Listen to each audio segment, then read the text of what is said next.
So today we are going to discuss about lithium toxicity. Okay. So lithium toxicity, acute poisoning presents with nausea, vomiting, diarrhea, but neurological findings develop late. Okay, but neurological findings develop late. And chronic poisoning often presents with neurological findings like sluggishness, ataxia, confusion, agitation, neuromuscular excitability, okay, and severe poisoning can cause seizures. Non-convulsive status epilepticus or encephalopathy.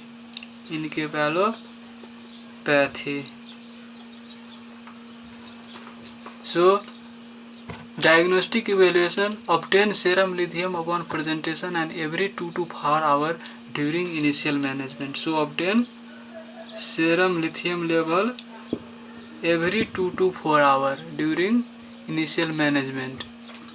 Okay, and drug concentration may not correlate with clinical severity. And you should obtain glucose, basic electrolytes, creatinine, BUN, CBC. Okay, and if there is suicide attempt, the patient may have ingested other drugs as well, like acetaminophen, salicylate level, so we can check for that.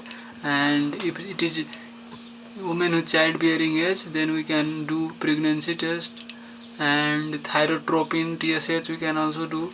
So in management we do ABC. After stabilizing airway, breathing, circulation, restore and sodium and water balance. In adults, initiate IV hydration with isotonic saline at twice the maintenance rate of total of approximately 2 to 3 liter, depending on the patient's fluid status and cardiac function, and monitor serum sodium closely every 4 to 6 hours in patients with lithium-induced nephrogenic diabetes insipidus. Give whole bowel irrigation with polyethylene glycol solution to awake asymptomatic patients who present within 2 to 3 hours after ingestion of more than 10 to 15 tablets of sustained release lithium. The dose of polyethylene glycol is 500 ml to 2 liter per hour through nasogastric tube until the rectal effluent is clear. And note that since charcoal does not bind charged particles like lithium, so charcoal is not effective for GI decontamination. Okay, so we should give polyethylene glycol. That is the reason we don't use charcoal. Okay, so GI decontamination can be performed using polyethylene glycol. Okay, and obtain nephrology consultation early for significant lithium poisoning prior to development of obvious indication for hemodialysis. And what are the indication for hemodialysis? Serum lithium concentration is greater than 4 milliequivalent per liter regardless of clinical status of patient. 1. Next is serum lithium concentration greater than 2.5 and patient manifests signs of lithium toxicity. What are the signs of lithium toxicity? Seizure, depressed mental status, has renal insufficiency,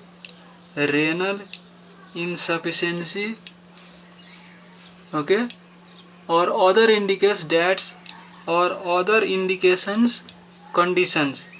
conditions that limit lithium excretion,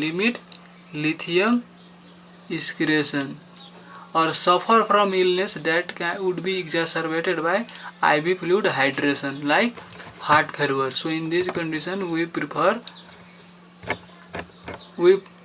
to hemodialysis. Okay. So now this was the summary. Now we are going to discuss in more detail about this. So typical presentation. So lithium poisoning may be acute, as occurs when a patient who is not on lithium therapy ingests a bottle of lithium tablet in suicide attempt, or acute on chronic, as occurs when a patient who is on lithium therapy also ingests a large number of lithium tablets all at once, or chronic, as occurs when patient on stable lithium regimen suffers a reduction in renal function. Okay, the symptoms and signs differ based on the total body burden of lithium and rate of onset of toxicity. Elderly patients are especially at risk for lithium toxicity due to both a lower glomerular filtration rate and reduced volume of distribution, secondary to reduction in lean body mass and total body water.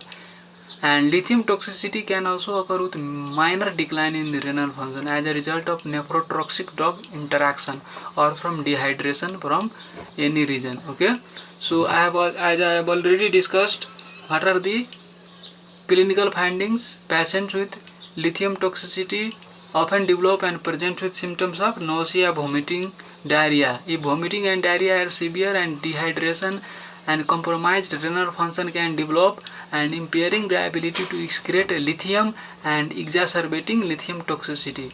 Although lithium toxicity can cause changes in ECG, dangerous arrhythmia or other important clinical effects are rare. Prolonged QTc interval and bradycardia has been reported, and neurological findings develop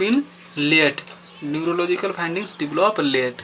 Okay, in acute lithium poisoning, because time is required for the drug to be absorbed and to penetrate the central nervous system.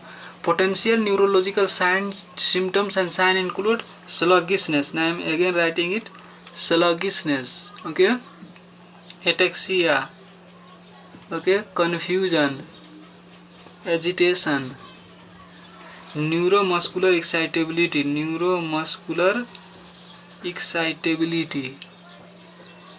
which can manifest as irregular course tremor. Okay, fasciculations or myoclonic jerks. Severe lithium intoxication can lead to seizures. Non-convulsive status epilepticus,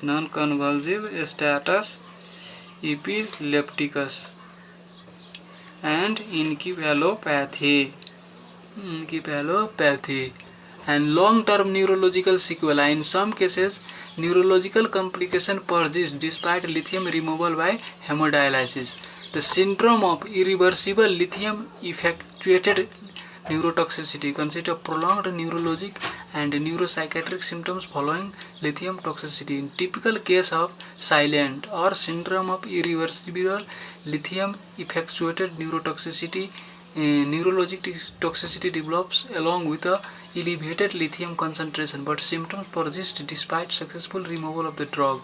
Cerebellar dysfunction, extrapyramidal symptoms, brainstem dysfunction, and dementia can develop as a part of silent.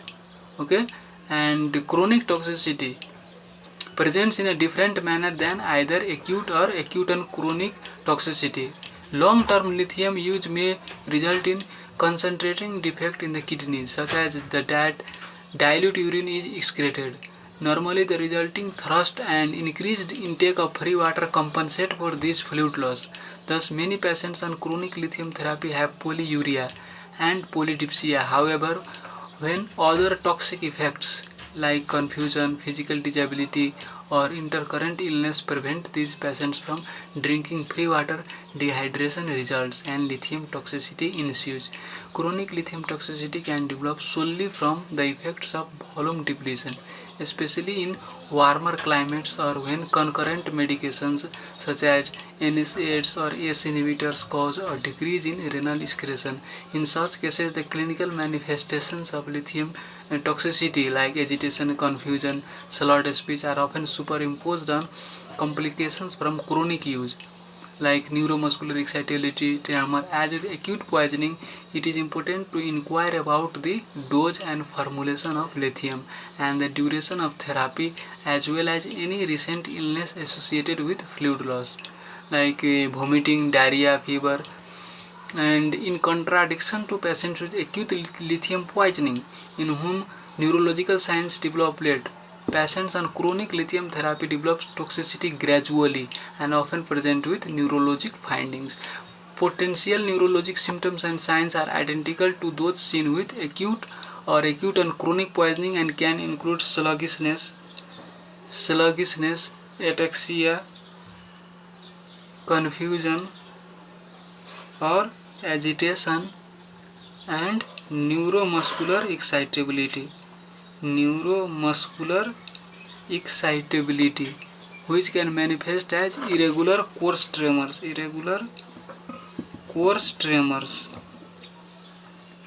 Okay, fasciculation or myoclonic jerks. I am again repeating these things because these are important. Severe toxicity can result in seizures, non-convulsive status epilepticus, and encephalopathy. And patients on chronic lithium toxicity may also manifest with cardiac findings also, like arrhythmia. Patients on chronic lithium therapy are at risk for developing nephrogenic diabetes insipidus. Volume depletion can occur due to excessive urinary water loss, concomitant effects of other drugs, or hospitalization with lack of recognition of increased fluid requirements. Such patients can develop hypernatremia. Okay, so I have already discussed what are the lab findings. What are the lab that you should order in case of lithium toxicity and how you manage. So the diagnosis of acute and chronic or acute lithium poisoning is typically made on the basis of history and examination findings and confirmed by serum lithium concentration. Okay, diagnosis of chronic toxicity is made on clinical grounds and confirmed by obtaining a serum lithium drug concentration. Okay, so after doing ABC, airway, breathing, circulation, restoration of sodium and water balance in hypovolemic toxicity, lithium toxicity in patients with lithium toxicity is essential to maximize lithium clearance. GI loss from vomiting and diarrhea are replaced with isotonic saline. Okay, in adults, IV hydration with isotonic saline. Isotonic saline is initiated twice the maintenance rate for a total of approximately 2 to 3 liters depending upon the patient's fluid status and cardiac function if known. Quantifying urine output and measuring urine specific gravity can provide clues to the possibility of concomitant nephrogenic diabetes insipidus. In patients with lithium-induced nephrogenic diabetes insipidus, the serum sodium concentration must be closely monitored. The combination of isotonic saline to restore euvolemia and hypotonic urinary loss can lead to hypernatremia in these patients, which can exacerbate the neurotoxicity of lithium poisoning. Early adjustment of saline therapy and addition of free water can prevent hypernatremia in patients with lithium nephrogenic induced diabetes insipidus. And as I have already told you, oral activated charcoal does not prevent the absorption of charged particles such as lithium and has no role in management of isolated lithium ingestion. Whole bowel irrigation with polyethylene glycol solution can be effective in patients with large acute ingestion or ingestion of sustained release preparation of lithium. Okay, we suggest that whole bowel irrigation with PEG solution be given to evac asymptomatic patients who present within 2 to 4 hours after a presumed significant ingestion of sustained release lithium. Okay, oral polystyrene sulfonate has been shown to release lithium concentration after single or multiple dose in both humans and animals. And let's talk about extracorporeal removal. Okay, that includes hemodialysis. And lithium is readily dialyzable due to low molecular weight, negligible protein binding and small volume of distribution. The appropriate indication for treatment of lithium poisoning with hemodialysis remains controversial. We recommend treatment with hemodialysis for lithium poisoning in the following settings regardless of nature of ingestion. Okay, so lithium concentration greater than 5 or lithium concentration greater than 4 in patients with renal impairment like creatinine greater than 2. Okay, in presence of decreased level of consciousness, seizure or life-threatening complications. In these conditions, regardless of lithium concentration, we do hemodialysis. Okay, serum lithium concentration greater than 2.5 and patient manifests signs and significant lithium toxicity like seizure, depressed mental status, as renal insufficiency or other conditions that limit lithium excretions, or suffer from illness that would be exacerbated by aggressive IV fluid hydration like decompensated heart failure. Many patients do not fall neatly into these categories, such as those with moderate to severe clinical signs but a lithium concentration below 2.5. In such cases, we recommend consultation with medical toxicologist. Okay. So alternative methods. Experience with methods of extracorporeal removal other than conventional hemodialysis for the treatment of severe lithium toxicity is limited. So we want to discuss about those. Patients with symptoms of lithium toxicity are admitted to a monitored setting for observation regardless of serum lithium concentration. Patients with severe symptoms are admitted to ICU. Discharge is appropriate when patients are asymptomatic with serum lithium concentration below 1.5 milliequivalent per liter. Psychiatric evaluation is recommended for any patient with intentional ingestion. Okay, so that's all I think about lithium toxicity, about its clinical features, management. Okay, that's all.